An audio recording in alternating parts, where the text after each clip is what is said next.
to the Equipping You in Grace podcast. We are so excited that you are joining us for the show today.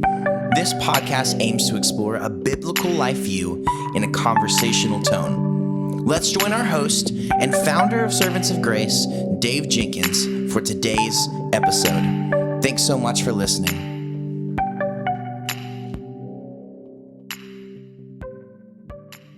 Welcome back to the Equipping You in Grace podcast. My name is Dave, and I'm the host for this podcast. And with me today is Dr. Kidd. Dr. Kidd, welcome back to the Equipping You in Grace podcast. Thanks for having me, Dave. Yeah, it's always great to chat with you, whether over here or on the podcast or over email. So I appreciate it. Can you just catch us up on what's going on in your life, marriage, ministry, and what are you working on project-wise? Well, 2019 is a pretty busy year for me. Publishing-wise, we're going to talk about this American history textbook that I've just come out with, but I've got a couple more books coming out this year. One is called Who is an Evangelical?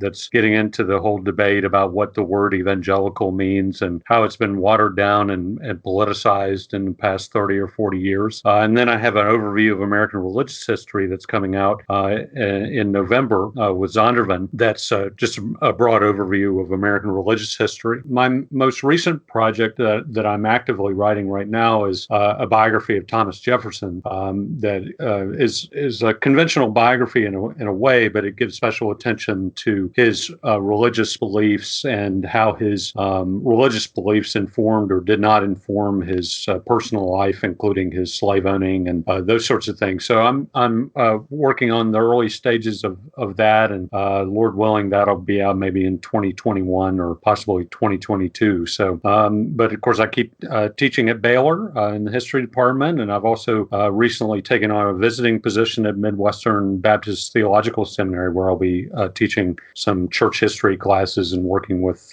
doctoral students there. Well, that's wonderful. I'm excited that you are teaching at Midwestern. They continue to bring in excellent faculty, and I'm excited that you're joining the team there, and excited about your future writing projects. So keep up the good work, brother. Thanks. Can you please tell us a bit about your book, American History, Volume 1 and 2, why you wrote it, and how it's being received? Sure. Well, this book was commissioned by B&H Academic, Southern Baptist Press. They are interested in getting involved with the Christian college market, not just for theology and biblical studies, which they've mostly done in the past, but also for more traditional liberal arts subjects like history. And they thought, and I agreed, that there was a need in the introductory American history surveys at Christian colleges, especially for a American history textbook that was written from a Christian perspective, but that also brought a kind of professional historical, learning study to bear on the subject. A lot of times at Christian colleges, the professors are kind of faced with a choice of either using secular textbooks that are written by professional historians, or maybe using kind of popular histories written by Christians, but that in my view, sometimes tend to overstate, like, how many of the founding fathers are born again and things like that, and really try to push the kind of Christian America angle. And so we thought that there would be an opportunity there for a kind of middle way, a third way type of textbook that is written from a Christian worldview and certainly gives a lot of attention, including through contemporary America, to religious themes. And in the secular textbooks in particular, religion tends to fade out probably after the Second Great Awakening. The secular textbooks tend not to give much attention to religion, maybe like the Scopes Trial, maybe the Moral Majority, but other than that, they tend to neglect it in the second half of American history. And so that's another difference, is I persist in my attention to religion in American history all the way through the present, which is fitting with it being a Christian press, but I think also helps to account for America's pervasively religious character, even through present day. Even though there's so much talk about religious decline in America, we're still far more religious than, say, the countries of Western Europe that were so influential in the founding of America compared to England, for instance. I mean, America is far more religious still today. And so that extended attention to religion, I think, helps to give some context for that fact that professional historians certainly know about, but often have not given much attention to it in their textbooks. Yeah, that's a really good point. And as I was reading, I was noting that you're taking a very theological approach, tracing the development. You even talk about theology in the book, which I'm a theology geek, as you know, and so I really appreciated that. I think other people will appreciate that. It's a different way of. Well, I think it's a very, as you just noted, I think the right way to do history, especially talking about how America was founded. One question that you brought up. What are specifically your problems with the idea of the founding of America being Christian, those types of things? Well, I think you just have to break it down to a little more specific questions than was America founded as a Christian nation or not? Because it operates at different levels. I mean, on one level, the First Amendment makes clear that the national government is there to guarantee free exercise of religion, but that the Congress can't create an established religion, which in 1787 everybody understood what that meant was that you couldn't have an official national church like the Church of England. So in the ways that people understood religion's influence on a nation in 1787 when the Constitution was framed, it was definitely a step towards church-state separation and more of a free market of religion. And so, Christianity on a national level definitely did not have an established legal status the way that it did in the nations of their background, most obviously England. But that definitely didn't mean that Christianity was unimportant in the founding. The kind of free market of religion that the founders create, I think, put Christianity on a stronger footing in America than it was in England, where the Church of England was and still is today the established church of the nation.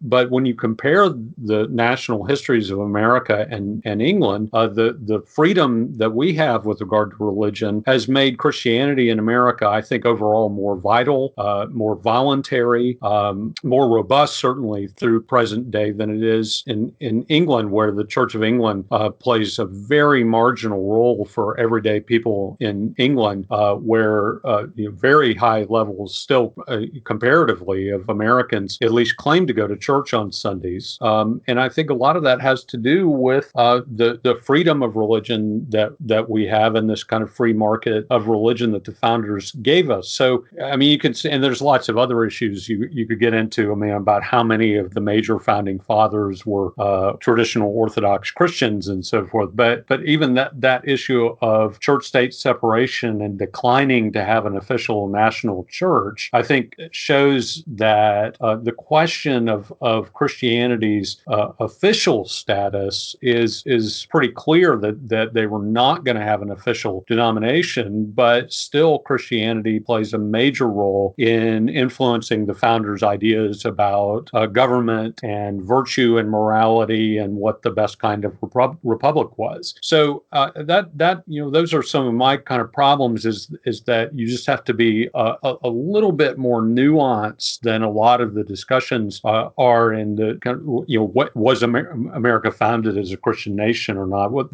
That question doesn't really allow for much nuance. Yeah, I think that's really, really helpful. Well, why should American Christians study American history? Well, I think that for sure American Christians would want to be interested in American religious history because it's your religious autobiography in a way, and the church in America is always influenced by its surrounding culture and politics and social development, and so I think any of us, this is not unique to Christians, but Christians should be interested in sources of wisdom and understanding, especially with regard to the church. And the past is how we got to the present. So, when we're worried about contemporary controversy, whether it be theological or social or cultural controversy and so forth, which churches typically are worried about contemporary controversies like that,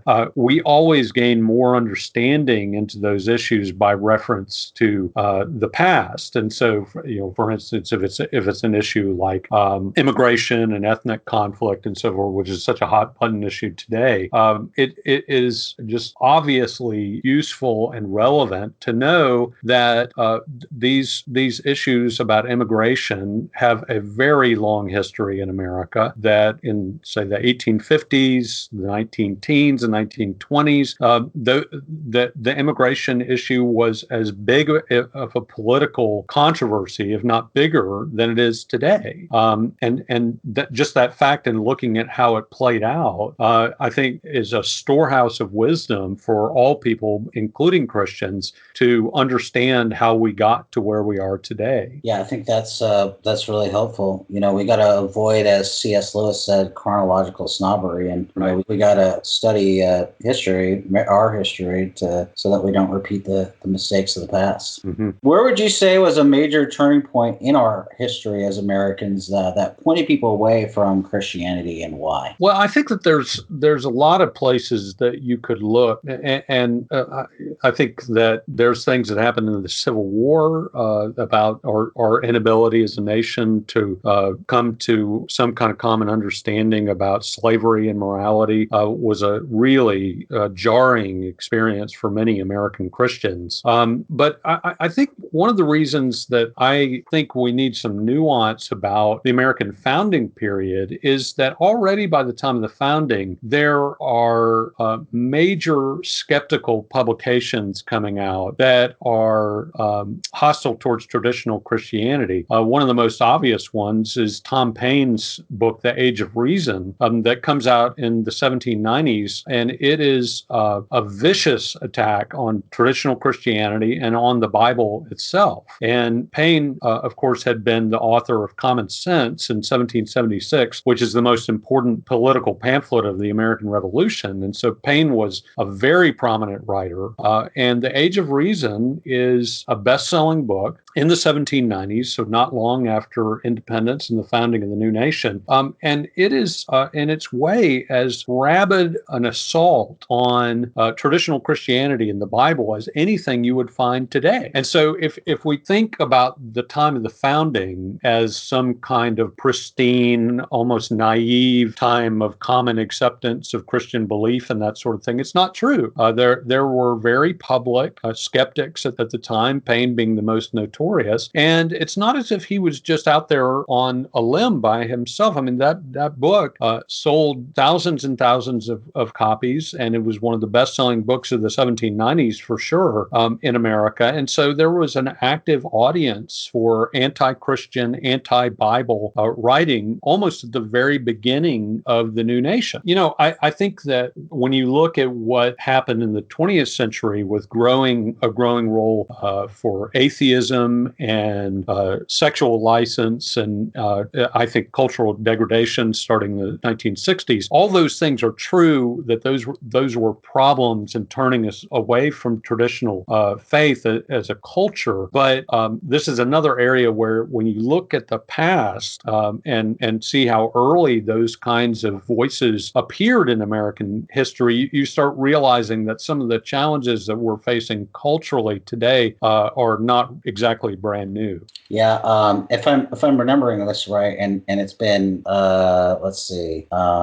probably 15 years since I took a history of American philosophy class. So correct me if I'm wrong here, but I think that what I remember from that class is basically Thomas Paine and his influence on universities like Harvard and Yale and these places were started as we know, like Harvard to train, and Yale to train pastors and those types of things, and they started to go away from the influence of like Thomas Paine and evolution, Charles Darwin, and just the confluence of those ideas that were coming and assaulting, traditional Christian teaching. Yeah, that's right, and it seems that every generation has kind of a new cycle of this. I mean, Yale was founded in 1701, really as a conservative alternative to Harvard, because Harvard had been founded in 1636, and already by 1700, liberalism, which in 1700 basically meant anti-Calvinism, was already taking hold at Harvard. And so there were Congregationalist pastors in New England who thought that there needed to be kind of a conservative alternative, and that became Yale. And so it seems like we just go through these cycles of creeping liberalism and then conservative alternatives. It doesn't seem to usually go the other way. I don't know why, but all those things, and so patterns like that are happening in reaction to Darwinianism and all that. But I'm struck again by how early these kinds of things start happening in America, where at least to critics, Harvard had already gone liberal by 1700, and so well before the Declaration of Independence, and so those kind of challenges seem to be just perennially with us. Yeah, that's really helpful. What's your favorite period of American history and why? Of course, I find it all interesting, and I think a lot of historians feel like they could study virtually any time period and find things that would fascinate them. I think for me, I find the period of the First Great Awakening in the 1740s to be my favorite time period, just because it's the time in American history where I think, unless you're just skeptical about God's role in history, it's the time where I see the most discernible, massive work of God in American history. And even Christian historians tend to be kind of hesitant about saying, God was doing this or God was doing that in anything outside of the Bible. But boy, in the First Great Awakening, I mean, it's just a powerful work of God, not unalloyed. I mean, there's problems in the First Great Awakening, excesses, which seem always to come along with true revival. There's also some excesses, but I think for me personally, I identify. I'm Baptist myself, an evangelical and a Baptist, and I think if I could choose to at least visit, if not live among a certain group of Christians after the Book of Acts, I think pretty close to the top of the list for me would be those evangelicals in the 1740s and 50s, and the incredible missionary efforts that were coming out. That it's the first time that the Baptists really get into the South. I mean, at a time where there are virtually no Baptists in the South, if you can imagine that. And it's just an exciting time for me as a Christian. So if I had to choose, I would say that's my favorite time. That definitely bears out in your writing for sure. So that's awesome. Who in our history has had a great influence on the Christian church as a whole? I think that probably the one person that I would identify as being someone who had a huge influence, but maybe is a little less known, is George Whitefield. Certainly in some evangelical circles today, Whitefield is a little better known. But of the three figures who are the primary leaders of the Great Awakening in Britain and America, it's Jonathan Edwards and John Wesley and George Whitefield. And I think of those three, that Whitefield is the least well known today. And the reason for that is because Edwards' brilliance is captured in his writing, and his writings are very well studied, especially among Christians today. And then Wesley leaves the institutional legacy of the Methodist Church, which remains a large and important denomination, though in some ways it's strayed from some of Wesley's legacy today. But then Whitefield's brilliance, and if any of your listeners are not as familiar with Whitefield, he was the most important important evangelists of the Great Awakening, and his brilliance was captured in his preaching as delivered. I mean, I think his sermons are very fine sermons. They're not as theologically brilliant as Edwards' sermons are, but they're heavyweight sermons. Whitfield's are. But I always tell my students that I wish of anybody outside of the Bible that I wish I had a YouTube clip of. It would be George Whitefield, because he, by all accounts, was just a phenomenally gifted preacher, maybe the greatest preacher ever in the evangelical movement.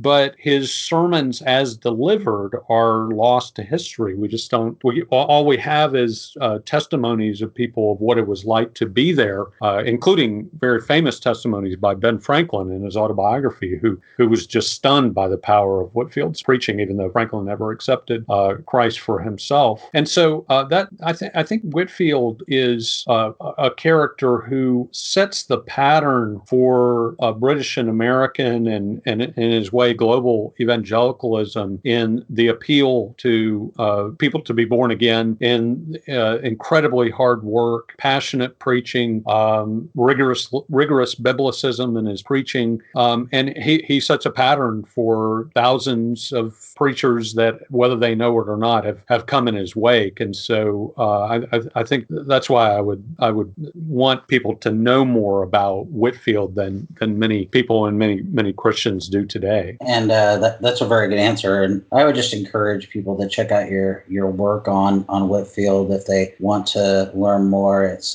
very helpful. So thank you. Well, Dr. Kidd, what as the Christian church in America should we be cautious not to repeat? Well, I think that history doesn't repeat itself in the exact sequence of events, right? I mean, but I think that we look back on history and we see themes and parallels that do repeat themselves. And I think that one of the things that we really learn is from the mistakes of the church in the past is how easy it is for the church to become captive to the dominant culture and get involved in overtly sinful behavior that people don't necessarily even realize that they're doing it at the time. I mean, you can point to the German churches, most of them in Nazi Germany, the churches, cooperating with communist powers and so forth. So there's some real obvious examples like that. And in America, I mean, you have episodes, most obviously slavery, where a lot of the church and a lot of pastors endorsed slavery, I think, feeling like they were, on really strong biblical grounds, when in retrospect, it seems like a lot of what they were doing was just blessing the dominant culture, especially in the South, to go along with what, in my view, was a fundamentally sinful institution, especially because of the way it was based on what the Bible calls man-stealing, snatching people away and selling them into slavery, and then the way that it was also based on the indiscriminate breakup of slave families. A very high percentage of slave marriages, slave parents and children were broken up in the antebellum period in the United States through the sale of individual slaves, not to mention, of course, the endemic abuse and sexual and physical abuse that went along with the slave system. It's not so much a point to wag our fingers at people in the past and say, oh, we're so much more morally sophisticated than they are. I think we've got to be cautious about that too. But it's just that we have to always be on guard in our current cultural situation, realizing that all the pressure is to go along to get along. And I think we see that in some forms and recognize it and are vigilant about it in the way that conservative churches are trying to hold the line on issues about marriage and sexuality today, or about abortion. But it also, I think that there's temptations all the time of getting sucked in to political causes that may at least distract us from the church's business. We just got to always remember that people, if the Lord tarries, that people 200-300 years from now are likely going to be looking back at us and saying, "What were they thinking?"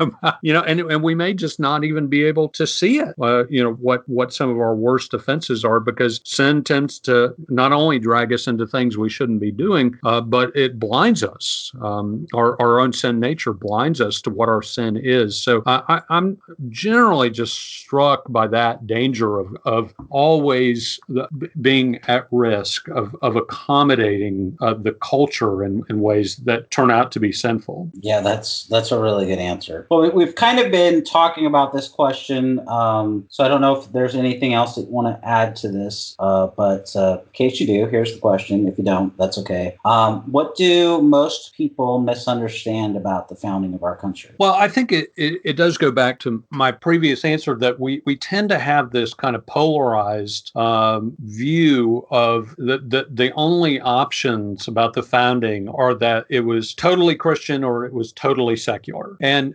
that's the way that our politics tends to play out today. At least that's the impression that we have. And so we think, well, that means that the people in 1776 must have been that way too. And part of my personal goal as a historian is to show that there are a lot of people involved with the founding who are just unlike anybody that we know today. So, for instance, Ben Franklin, who I mentioned before, resisted George Whitefield's overtures. I mean, George Whitefield personally witnessed to Ben Franklin trying to get him to accept Christ for salvation, and Franklin would not do it. He said, directly to Whitefield, "I won't."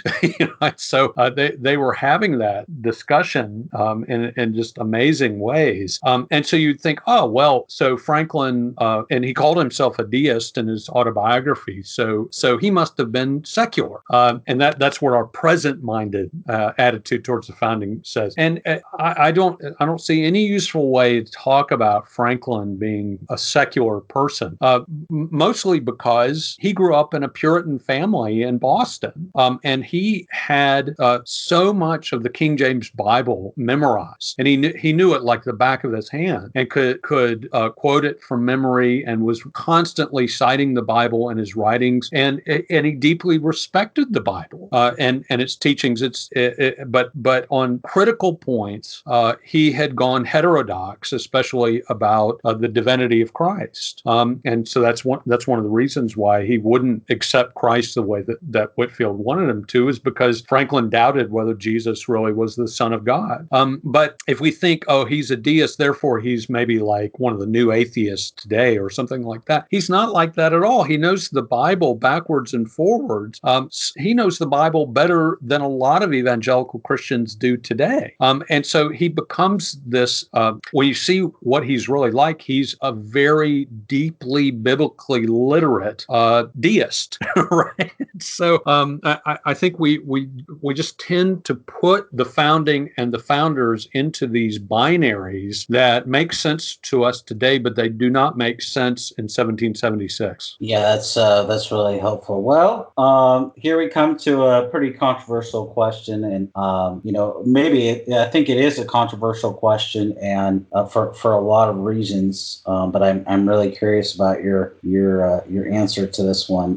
What character traits should American Christians look for in their political leaders? Well, the founding fathers, across the board theologically, from people like Franklin to more traditional Christians like Patrick Henry, believed that if you're going to have a republic, and they believed they were founding a republic without a monarch, but not really a democracy either, that you had to have people in office, but also the people at large who were virtuous. And when they talked about virtue, they would begin for sure with biblical standards of morality. And so even skeptics like Franklin and Thomas Jefferson, who I'm working on now, by and large took biblical morality as their kind of starting point for what virtue meant.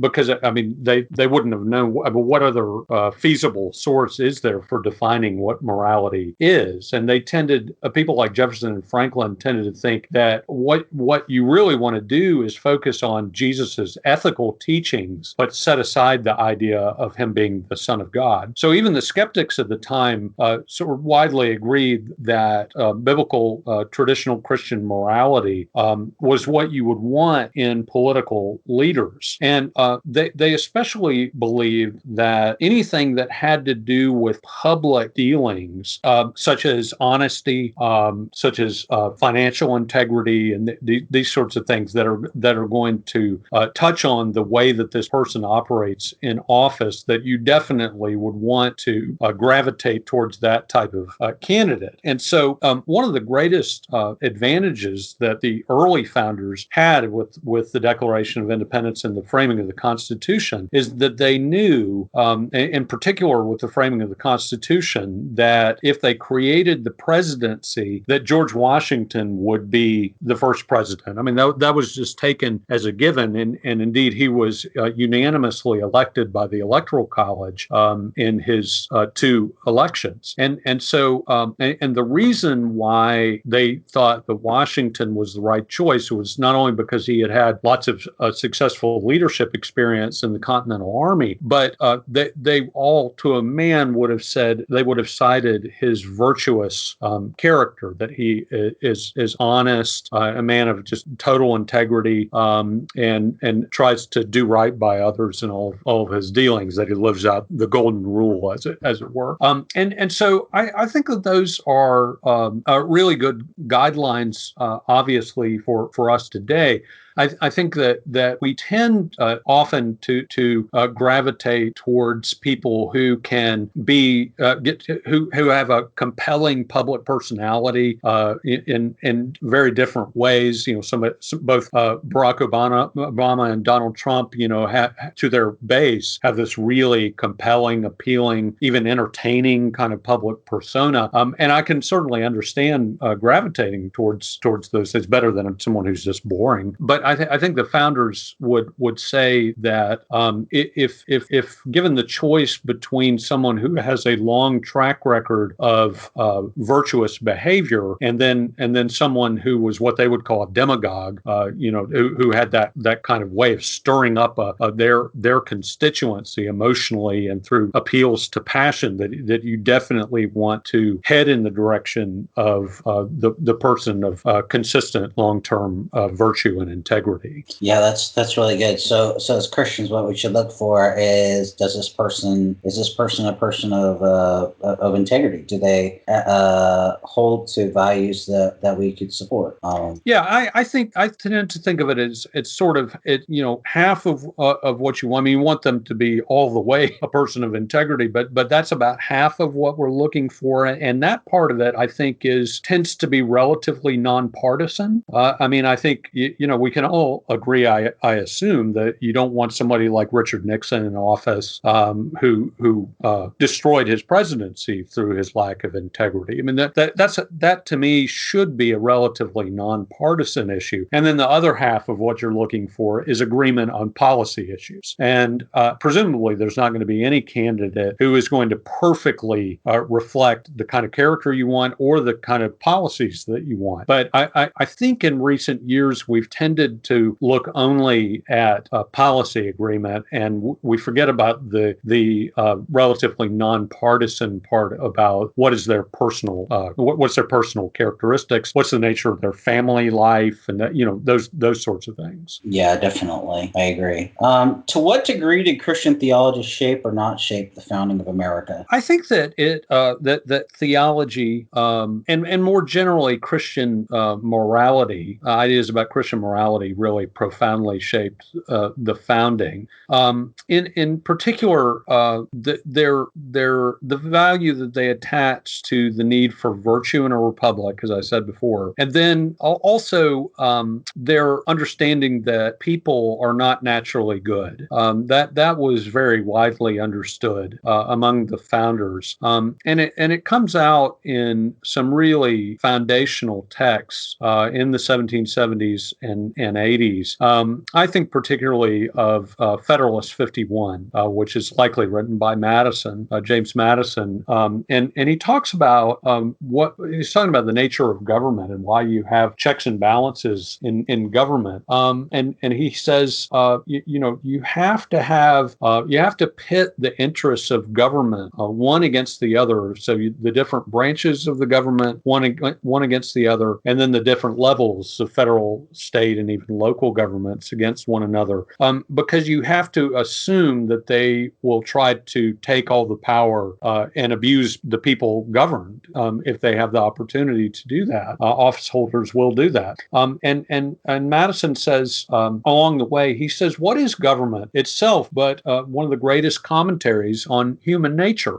If he says, if men were angels, no government would be necessary. And you could just, if people were naturally good, you could just let them manage their own affairs without government and without police. But of course, we all know that you can't leave people alone to just manage their own affairs, or else society will descend into chaos, violence, and anarchy. And so I think that Madison at least is kind of distilling principles that he had learned and confirmed to him at Princeton in the 1760s and 70s. He was a student of John Witherspoon's at Princeton, and of course you don't need specifically Calvinism to come to these kinds of beliefs. I mean, I think they're fairly generically understood among Christians, but Princeton in Madison's time was a Calvinist institution, and so there's at least that kind of filtering effect that Calvinism has, at least for Madison, on what is the nature of humankind, and I think Madison there is advancing a sort of political version of an understanding of pretty grim human depravity, and that's why you need government, and you better take account for that in government.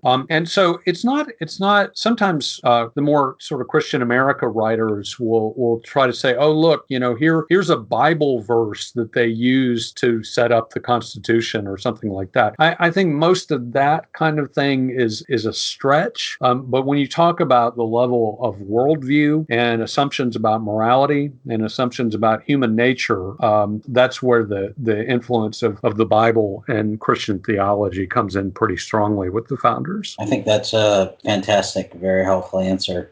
In the past decade or so, we've seen fights about the Supreme Court, and the intensity just seems to ratchet up, increase with every announcement coming out of the Supreme Court. How should Christians thoughtfully respond not only to the decisions of the Supreme Court, but in general think about the Supreme Court itself? Well, I think I'm struck by how strange our politics has become with regard to the Supreme Court, that we choose presidential candidates in hope that they will nominate the sort of Supreme Court justices who then will often go on to play this really aggressive role on the court that, what wasn't really even intended by the founders. I mean, the founders definitely just wanted the Supreme Court to interpret the law and play a mediating role between different branches of the federal government and in various kinds of federal cases. The idea that judicial review has become sort of the main business of the Supreme Court was not what the founders intended at all. And of course, that the power of judicial review is not granted in the Constitution, at least not explicitly. It was asserted to the court by the court in the case of Marbury versus Madison in 1803 that the Supreme Court has the power to review the constitutionality of, in that case, federal law. And so you come down to today, we have 50 years and more of a legacy of a very aggressive Supreme Court that now uses the Constitution and the amendments so often in a kind of legislative capacity where they're really making up laws for themselves. And so then that creates a situation where the voters feel like they're indirectly electing sort of quasi-legislators as judges and hoping that, somehow maybe this president that we're electing will then go on to make good choices about the Supreme Court court and get who we want on the court. It is grotesquely distended from what the founders originally envisioned for the court. So in some ways, my answer is just to lament that we've gotten so far away from the original view of what the federal courts and the Supreme Court in particular were supposed to do. I certainly don't think that your average voter can do anything to get away from this system. I mean, because it's so well entrenched now that this has just become a common feature of American politics. And for me, I just appreciate, and this is just my own political view, I appreciate judges who see themselves as having a limited role, see themselves as not trying to overturn society and remake society in their own image, but that they are operating with restraint within the bounds of the Constitution, within the bounds of federal law, and that they don't see themselves as quasi-legislators. That whatever your political persuasion, I guess I would hope that we could affirm the value of judges who interpret law and don't make law. I think we're closer to being able to affirm that as a society than we are, being able to agree on the kind of partisan issues that divide us over the Supreme Court. Yeah, I think that's a really, really helpful answer.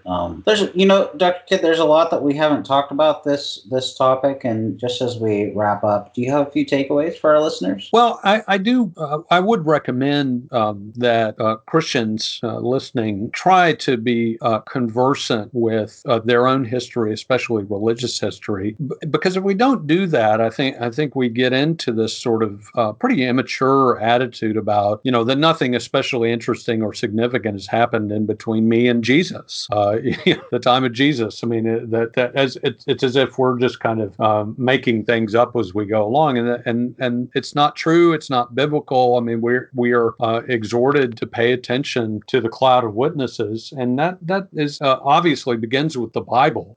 But there are Christians in the past, George Whitefield just being one of them, who I think we definitely should know about, be encouraged by, be chastened by the people's failings, because all of our heroes of the faith are going to have certain failings for sure, just like we do. But I guess I would just encourage people to try to make space for, in our kind of entertainment saturated culture, for continued learning in not just history, of course, but since we're on that topic, that history, I think, can be a really valuable resource and storehouse for wisdom, and I think we should avail ourselves of that. That's really a wonderful answer, Dr. Kidd. One last question: Where can people go to find out more about your work? Well, any of my books are going to be available on Amazon.com for sure. This textbook in particular, because it's partly designed to be used in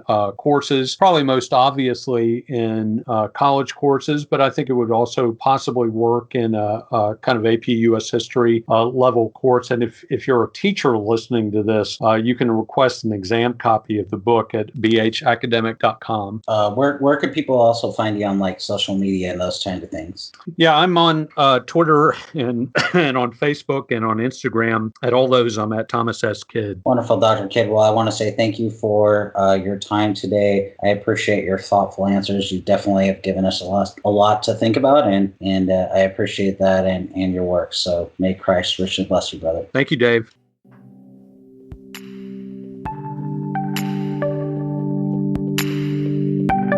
Thank you so much for listening. We hope that you were encouraged by today's episode. Don't forget to subscribe and leave us a review wherever you get your podcast. For more uplifting and thought-provoking content, please visit us online at servantsofgrace.org. You can also follow us on Twitter and Instagram at Servants of Grace, and on Facebook at facebook.com/servantsofgrace. We hope you have a blessed day, and we will see you next time.